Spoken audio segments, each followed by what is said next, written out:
বাংলাদেশের রাজনীতিতে আগামী দিনে তারেক রহমান প্রধানমন্ত্রী হবেন।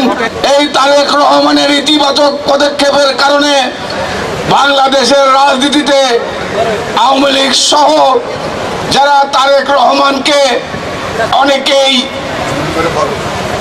অনেকভাবেই তাকে ছোট করার চেষ্টা করেছেন, কিন্তু আজকে তারেক রহমান সাহেব তার যোগ্যতা, তার অভিজ্ঞতা দিয়ে আজকে প্রমাণ করেছেন বাংলাদেশের রাজনীতিতে উনি আগামী দিনের সঠিক সিদ্ধান্ত নিয়েছেন এবং বাংলাদেশের রাজনীতিতে আগামী দিনে তারেক রহমান প্রধানমন্ত্রী হবেন, এটা মাধ্যমে প্রমাণ করেছেন। সকল শ্রেণীর মানুষ আজকে তারেক রহমান বলতে অন্ধ হয়ে গিয়েছে।